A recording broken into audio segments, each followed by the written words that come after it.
Okay, so I want to talk today about who the president is and what is his role and who and what he's the president of, because now that Biden's in office, or now that he will be in office soon, many people are saying, well, he's your president, get used to it, which was the same thing other people said when Trump became president, and every president before that for the last at least 100 years or so. They've probably been saying that. So I'm going to tell you who the president is actually president of, or what the president is president of.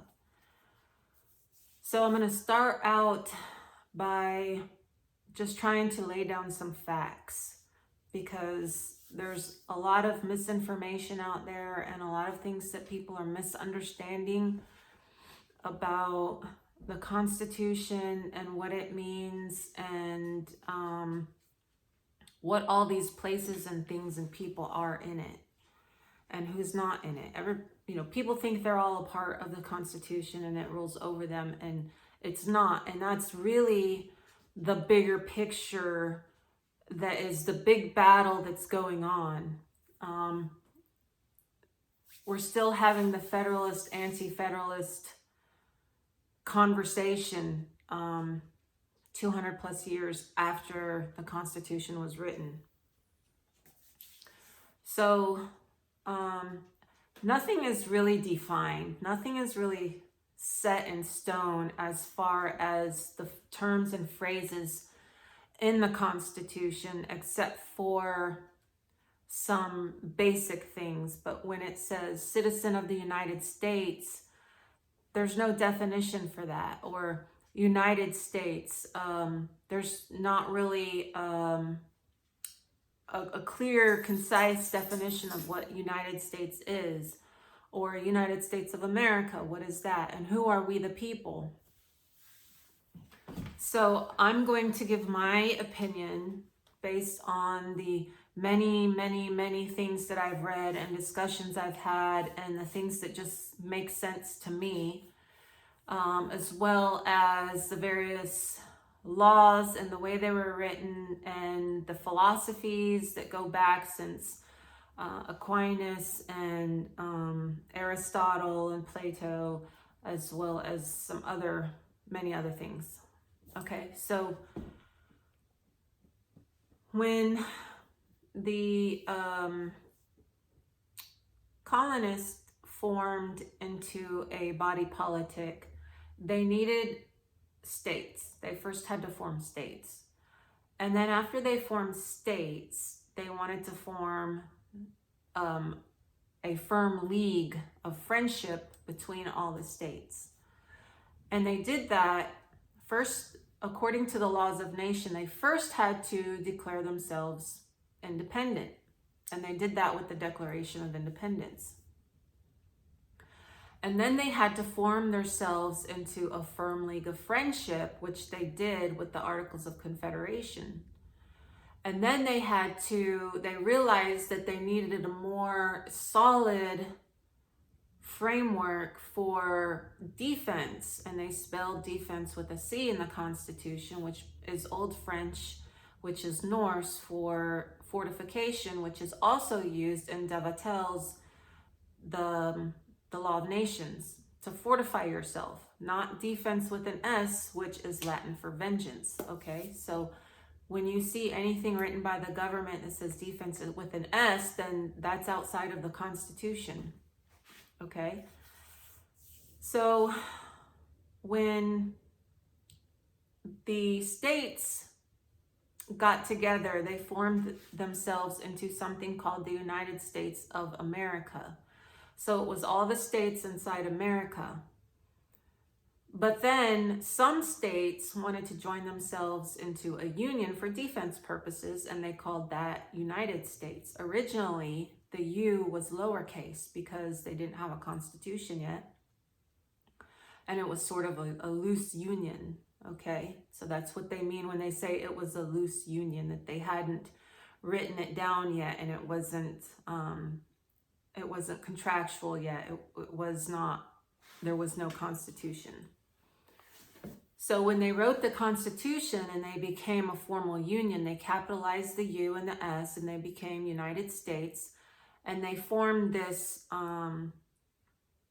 seat of government, which is shown in Article 1, Section 8, Clause 17 of the Constitution.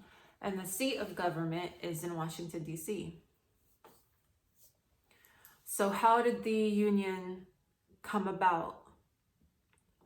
The Union came about by way of individual states joining into it individually and becoming a league together under the Constitution. So it was the states that formed the Constitution, that formed the Union. So the states created the federal government. That's what that means. The states created the federal government, not the other way around. So if the states want to leave, the states leave, they secede. If they want to stay in, then they stay in. That's sort of the basic premise of freedom, is that you get to do what you want as long as you don't hurt anyone. So the states formed the federal government and called it capital U United and capital S States. But it was formed for a purpose, and the purpose was for the entire United States of America, okay? So then if you look at the preamble, it says, "We the people of the United States do all these things," and it's got several lines, and it says, "for the United States of America." So the states sent their representatives to Washington, which is the seat of government, to represent them. So it's the states that have representation, not the people that formed the states. And this argument is, it's argued that because the people form the states, the federal government then represents the people, but that's just not the way it works. That's just not how law and philosophy of law and science of law and the theories go. It doesn't work that way.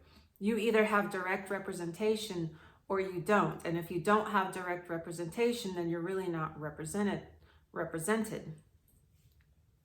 The federal government sends its elector or its representatives to the federal government, which is over at Washington called the seat, not the people. The people don't send them directly. So the people are not represented. That means if we pay federal taxes, we're having taxation without representation. And it doesn't matter if you vote for them or not, they don't directly represent you, they represent the states. That's the way it works. So in that way, when we vote, when we people vote, we cast our vote, but as we've seen in this past election, our vote doesn't really count. The only vote that counts are for the electors, and that's the electors electing the president. Okay, so the representatives go to Congress, which is the seat of government. Article 1, Section 8, Clause 17. Article 1, Section 1 states that the Congress shall make the law for the United States. So where's the United States? We get a clue of that in Article 2 under the president. So the president is like an octopus with two tentacles. The head is presidency, so it's a single office. And then you have two tentacles that come down.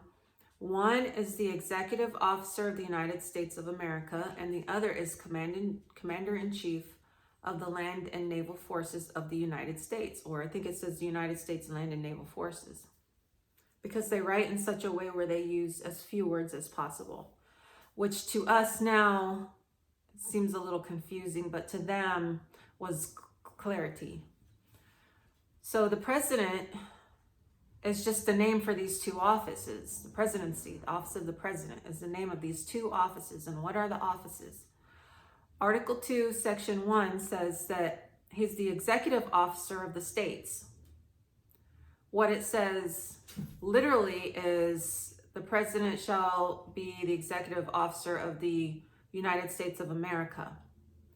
What that means as a summary is that the president is the second in command to the states. to the state governments each individually. So when I was in the military, each command had 2 head officers, a commanding officer and a executive officer. The commanding officer was first in charge and the executive officer was second in charge. So if the president is second in charge, what is he second in charge of? He's second in charge to each state government. And the reason why is because, in my opinion, the Constitution was a more perfect union, which it says in the preamble. And the more perfect union was a fallback system for when the states, like if one of the states couldn't do what it needed to do and couldn't defend its people or its land, the president could step in and make the decisions for the state in that for those purposes until someone else was elected. Because to me, the Constitution really appears to be something to be used only in an emergency or in war or defense. So the second office of the president is the commander-in-chief. So as the commander-in-chief, he is the first guy in charge of the military and the militia, the land and naval forces and the militia.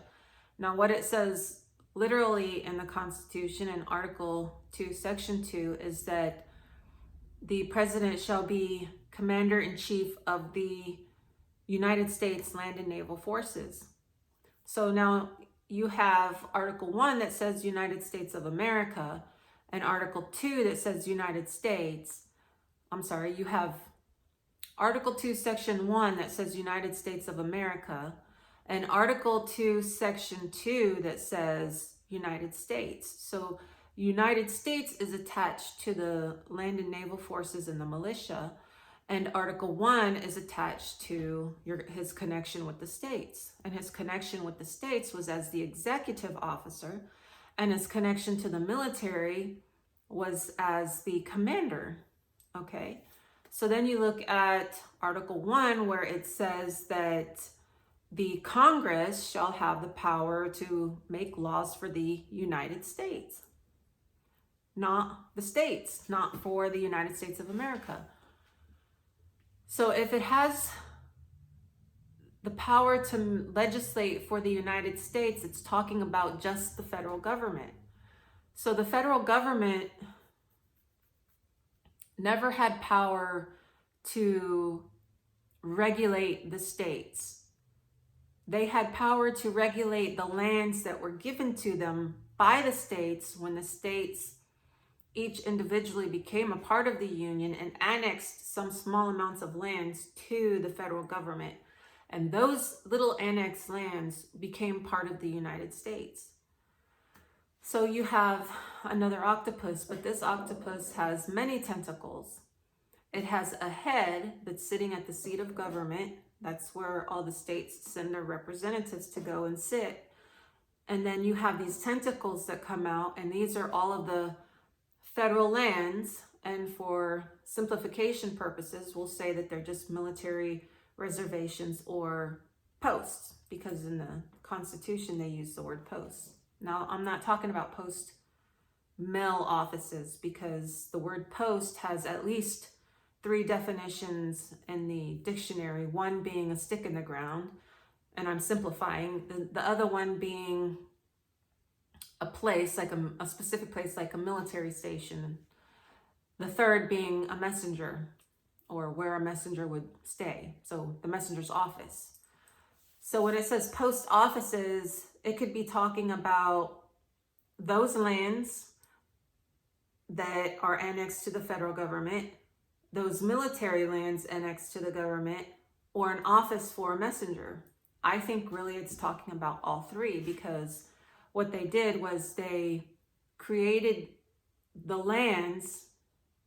In the Constitution, it allowed for the giving or selling of some lands to the federal government. So that's like a flagpole in the ground where they plant their flag.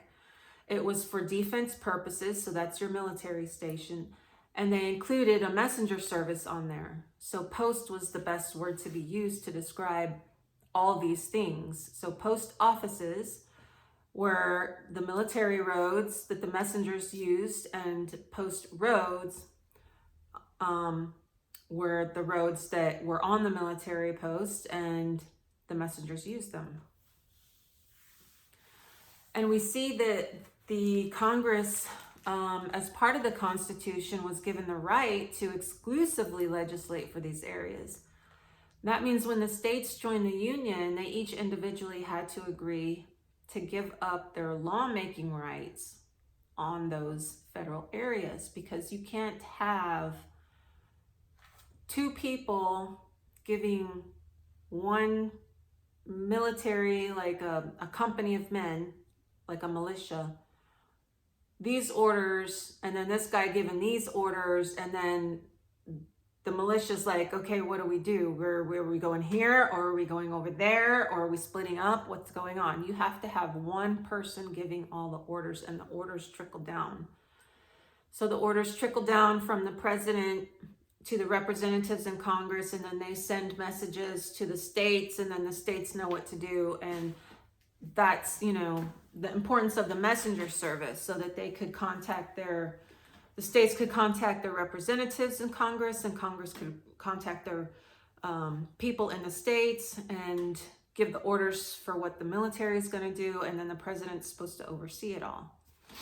That's why, in my opinion, the citizen of the United States was a military requirement. It was a requirement to have so many years in the military. Whether they had to remain in the military while serving as a representative may be another question altogether. I don't have the answer for that.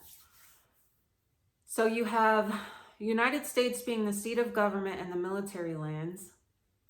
You have Congress, which is a seat of government, making rules and regulations for the military. The president, as the executive officer of the states, in case a state should be taken over, there's a secondary system, which is the president to come in and take over until the people can reestablish. So he's the executive. And then you have the president as the commander-in-chief over all the military.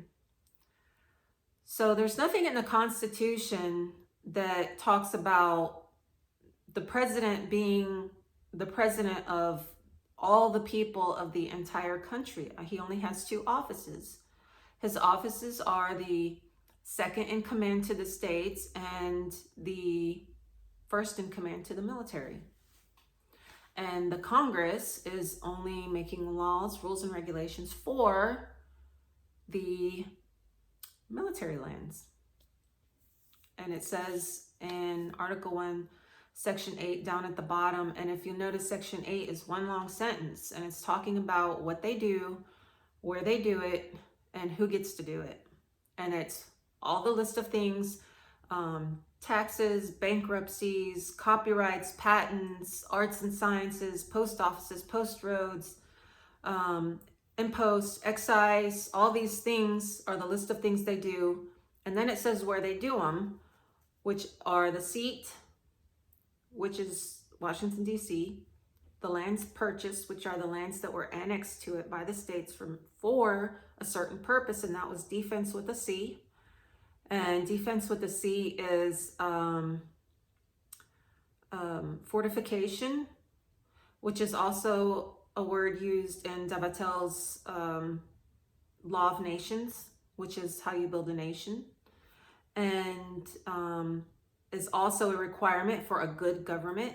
Okay, defense with an S is means vengeance. It's Latin for vengeance. It goes way back. And so when you see the government saying that they're going to do something that's defense with an S, you know that they're doing something outside the Constitution.